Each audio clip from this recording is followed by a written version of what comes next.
Bonjour. Bienvenue sur la chaîne Soma Bible. Voici le résumé de la leçon 12 de l'école du sabbat pour le premier trimestre de l'année 2025.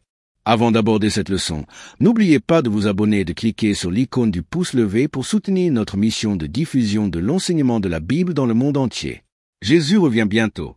Le titre de cette leçon, Amour et justice, les deux plus grands commandements. Le texte à mémoriser se trouve dans 1 Jean chapitre 4 verset 20. Si quelqu'un dit « J'aime Dieu » et qu'il haït son frère, c'est un menteur. Car celui qui n'aime pas son frère qu'il a vu, comment peut-il aimer Dieu qu'il n'a pas vu? Chers auditeurs, l'amour et la justice, les deux plus grands commandements. La leçon de cette semaine explore la relation profonde entre l'amour et la justice en tant que principes chrétiens fondamentaux, en soulignant leur inséparabilité dans la foi et la pratique.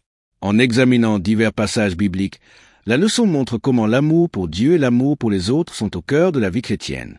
Elle souligne que Dieu est profondément préoccupé par la justice et qu'il attend de ses disciples qu'ils agissent avec justice et miséricorde dans tous les aspects de la vie. Le verset clé à mémoriser, 1 Jean 4, verset 20, enseigne que l'amour pour Dieu ne peut être authentique si l'on nourrit de la haine envers les autres. Les chrétiens sont appelés à lutter contre l'injustice et à soulager la souffrance partout où cela est possible, reflétant ainsi la justice et l'amour de Dieu dans un monde brisé.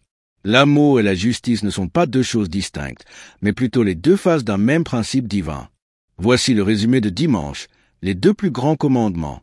Jésus a résumé la loi en deux commandements. Le premier, aimer Dieu de tout son cœur, de toute son âme et de tout son esprit. Deuxièmement, aime ton prochain comme toi-même. Matthieu 22, versets 34 à 40.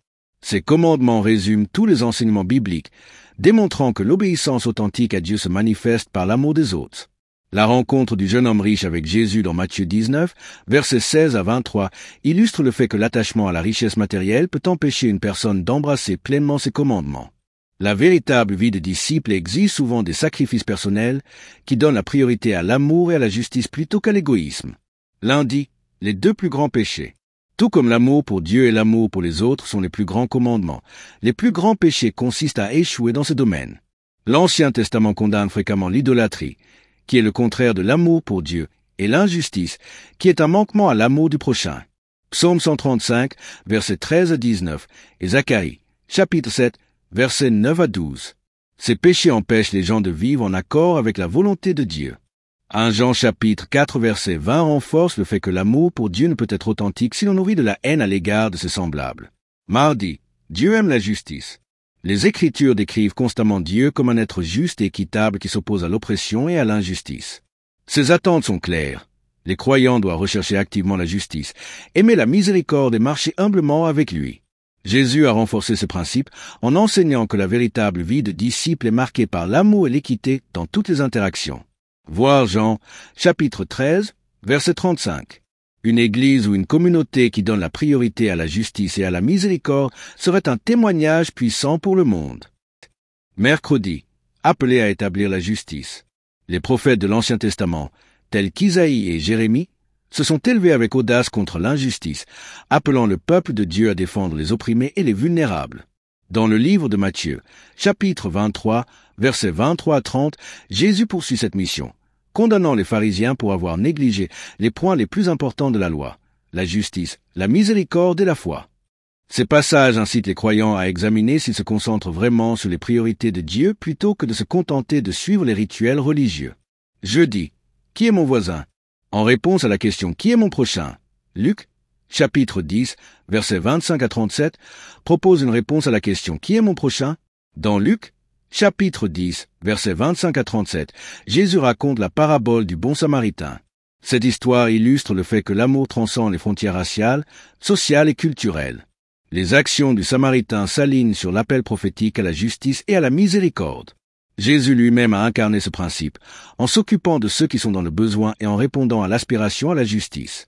Chers auditeurs, nous sommes appelés à suivre son exemple en tendant la main à ceux qui souffrent, quelles que soient les divisions de la société. Vendredi, poursuite de la pensée et de la réflexion. Les écrits d'Ellen White soulignent l'importance de l'amour et de la justice dans la vraie religion. Les fausses religions négligeant souvent les besoins humains, se concentrant plutôt sur l'exaltation de soi. Jésus, cependant, a démontré que la justice implique des actes de miséricorde et de compassion. Les questions de discussion incitent à réfléchir sur la manière dont les chrétiens peuvent éviter l'indifférence, reconnaître leurs voisins et se concentrer sur les priorités de la justice et de la miséricorde dans leur vie quotidienne. En conclusion, cette leçon nous enseigne qu'aimer Dieu signifie aimer les autres par des actions qui promeuvent la justice et la miséricorde. La véritable mesure de la foi ne réside pas dans les seules observances religieuses, mais dans la recherche active de la justice, comme le montrent les versets 31 à 46 de Matthieu 25. En nous alignant sur les priorités de Dieu, répondons à l'appel de Jésus à être les agents de son amour et de sa justice dans le monde. Que Dieu vous bénisse.